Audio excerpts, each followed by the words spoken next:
Hey, what's up, everybody? Pat here, great for recovering alcoholic and addict, just like every day. Guys, please don't forget to subscribe, leave the video a like, drop me a comment, and by all means, share it with anybody you think might get something out of it. Posting this video a little late tonight, guys. Long, busy day. Yeah, heat season, man. No heat calls coming in one after the other with this cold snap. And then I actually had a radiator leak in my truck that I've been putting off, and I finally get the parts in. And being that I hadn't put antifreeze in the truck, I've been running water, and it's getting cold. I want to make sure I get that done, so I stayed late at the shop and get that done. And I'm exhausted. I haven't even had dinner yet. We'll make my video, make my dinner, take a hot shower, and go to bed feeling safe and secure, guys. And I say that because it's something you got to be careful about, guys. If you guys drive a vehicle, a lot of people have that situation. If you're losing a little bit of antifreeze, people will add water all season long, and then come when first time it freezes, if you don't drain it and put antifreeze in, it could freeze up and you could do damage. So just something to keep in mind. I'm glad I caught mine. At least I can rest easy tonight. Guys, we're going to get into the reading. We're going to go with the Just for Today NA meditation, which is titled Finding Fulfillment. We weren't oriented towards fulfillment. We focused on the emptiness and worthlessness of it all. There were probably hundreds of times in our active addiction when we wished we could be someone else. We may have wished we could trade places with someone who owned a nice car or had a larger home, or for some of us, a home period, a better job, a more attractive mate, anything but what we had. So severe was our despair that we could hardly imagine anyone being in worse shape than ourselves. Well, in recovery, we may find we are experiencing a different sort of envy. We may continue to compare our insides with others' outsides and feel as though we still don't have enough of anything. We may think everyone from the newest member to the oldest old-timer sounds better at meetings than we do. We may think that everyone else must be working a better program because they have a better car, a larger home, more money, and so on and so forth. The recovery process experienced through our 12 steps will take us from an attitude of envy and low self-esteem to a place of spiritual fulfillment and deep appreciation for what we do have. We find that we would never willingly trade places with another, for what we have discovered within ourselves is priceless. And the affirmation is, just for today, there is much to be grateful for in my life. I will cherish the spiritual fulfillment I have found in recovery.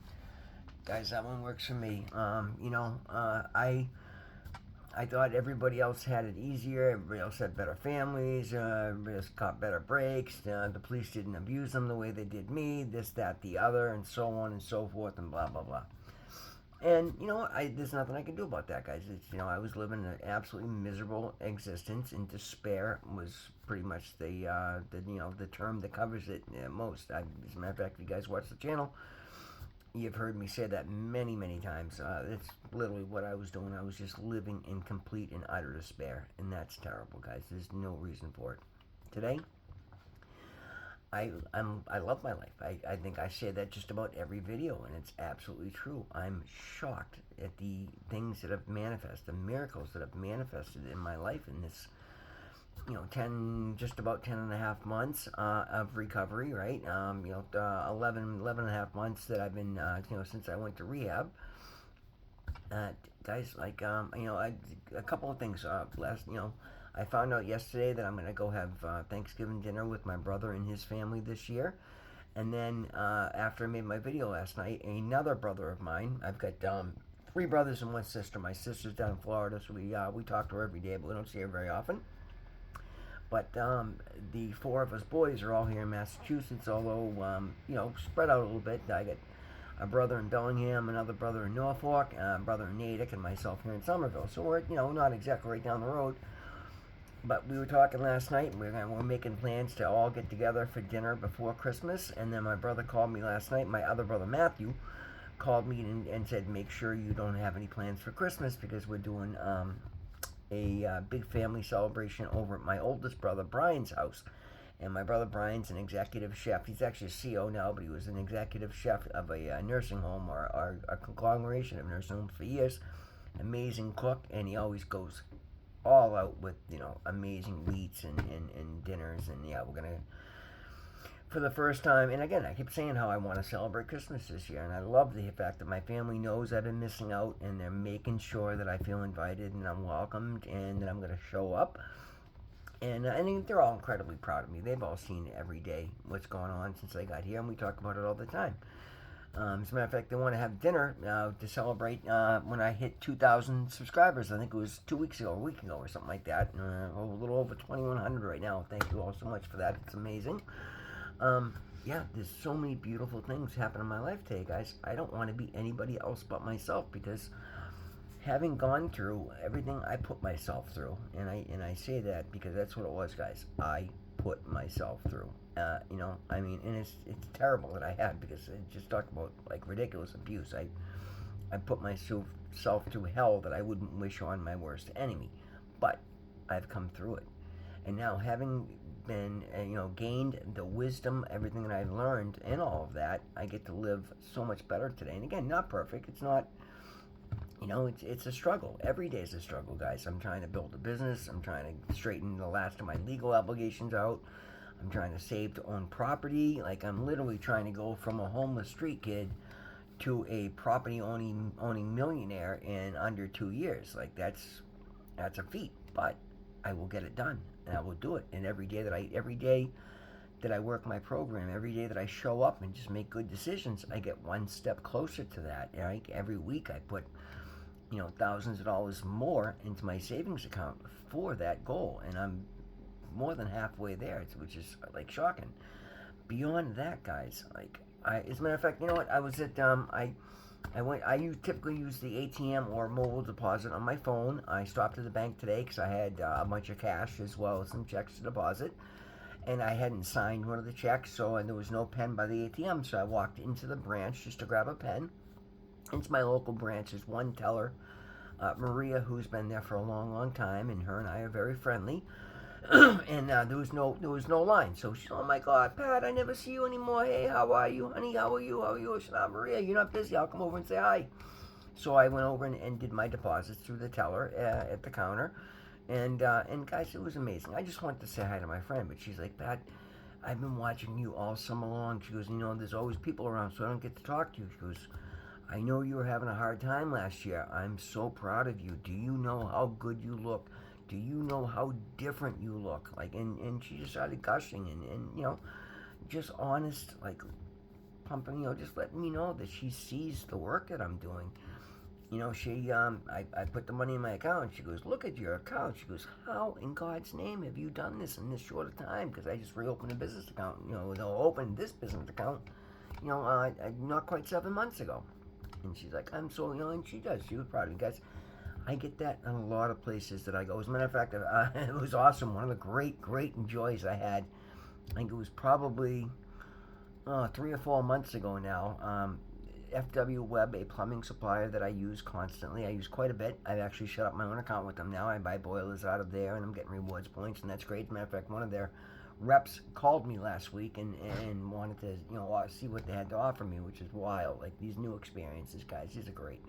Companies call me today because they want to offer me credit, and they want to offer me rewards and offer me buying program because I have resources. They're not calling me because I ripped something off, or got caught on camera, or I passed a bad check, or I owe money. Like, it's really cool, guys. These are the gifts of recovery. Anyway, I walked into the Malden branch, which I used to frequent quite a bit, and I hadn't been there in, obviously since last winter anyway, and this is like, I don't know, probably April, May maybe, and I walk up to the counter, and I talk to one of the guys, Chris, and there's a woman that works there. I can't think of her name at the moment, but she's cool. She's one of the hardest working women in the plumbing business I've ever seen. Very knowledgeable, great girl. As soon as I opened my mouth, her head spun, and she just had this wide-eyed, shocked look on her face. And I'm like, I was a little taken aback. I'm like, oh, what did I do? And she starts whispering to the young girl working behind the counter, and then she blurted it right out. She goes, what the hell are you doing? And I'm like, what do you mean? She goes, I didn't know that was you until I heard your voice. She goes, oh my God, whatever you're doing, keep it up. You are literally unrecognizable. Guys, my heart was so filled with pride. And it's because last time she saw me, I was a suffering, despair-filled, 140-pound junkie, and I think at the time I was probably 180, 190 pounds. Guys, I'm 210 today. But like I said, like literally, I've become unrecognizable. If she hadn't recognized my voice, she wouldn't have believed I was the same person. I love that today. Like, I wouldn't give up what I went through to get me to where I am today. I wear my overcoming addiction as a badge of honor. Like, I'm very open and honest. And again, I understand the anonymity thing. Some people, the totality of some people need it, right? And I respect that. I will never put somebody's information out there. For me, I had done so much wrong for so many years that literally I was almost forced to go into business for myself or work for the biggest shitheads out there because they're the only ones who would take me, and no legitimate company could legally even hire me. As soon as they get my record, my background check, or anything else, it's like, dude, you could be the nicest guy in the world, but the shit you've done, how many times you've been to prison, and no, like their insurance wouldn't allow it. So that's actually forced me to step up, and now I see the gift of that, guys. And again, I'm not saying all the wrong that I did, but the fact that I kept showing up and not giving up and just saying, oh, I can't get a job, I'm throwing my hands in the air. No, that's one thing I see now that I did. Even the worst depths of despair, I still get up and pushed somehow every day. Now that I've shed that 800-pound gorilla of addiction, like there's no stopping me. Now that I've aligned myself with my higher power, who I choose to call God, I've become an inspiration. And again, I don't like saying that because I'm not trying to say, oh, look at me, I'm Joe, this, that. No, this is the feedback I get from other people. When I share my story, people stop and pay attention. I mean, I share my story and I see people get teared up.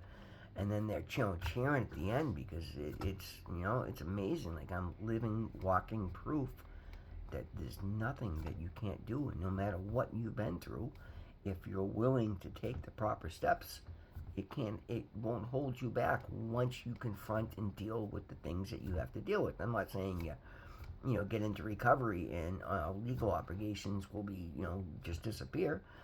Absolutely not. You're going to have to deal with the decisions you made and the action you've taken. But I promise you, in every situation, when you go in there open and honest and you've got a sponsor, you've got a home group at AA, you might have some, and I don't know any AA meeting, and I, for myself included, if somebody comes in and they've been coming all along and they're a part of our group, and they say, hey, I've got a big court date coming up, would anybody be willing to come and speak on my behalf? So long as they're somebody who's been working the program, myself and so many others have done so and continue to do so, and we will.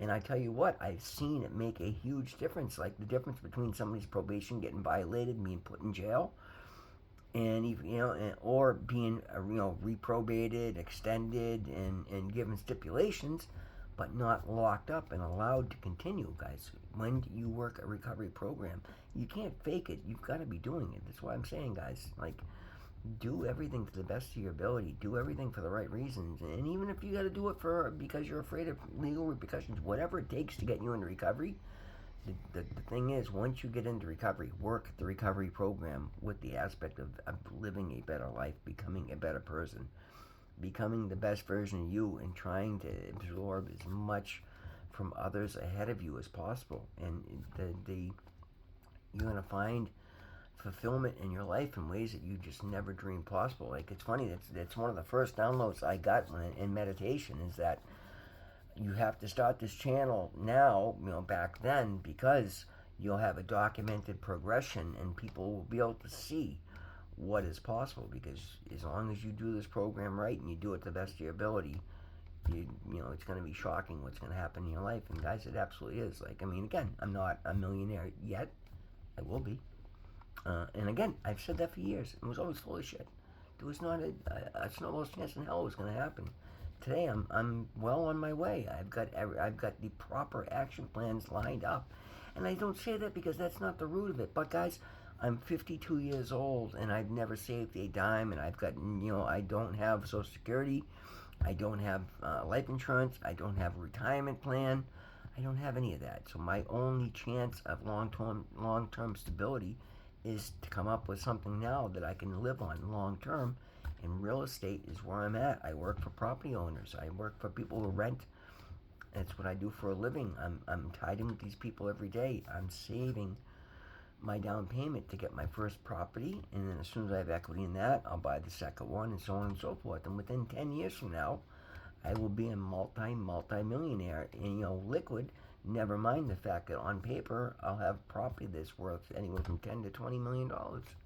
Fact, like I'm guaranteeing you that because I'm already halfway into the first $1 million property right now, guys. If that is not a miracle, guys. I spent 4 years homeless on the street. I've been sentenced to prison 15 times. I don't say that to be cool. Like, it's to say that even at the extent of what I put myself through, I've been able to walk away from every bit of it because I've done so honestly.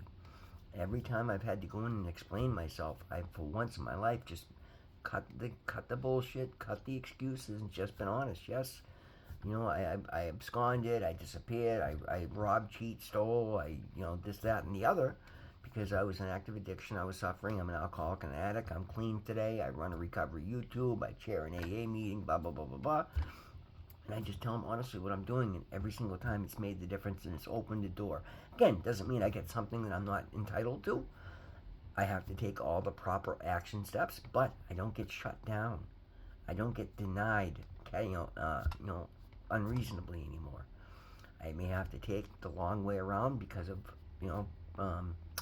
road bumps that I put in front of myself, but I'm willing to do that because I understand that's where the learning comes from, guys. That's where the growth comes from.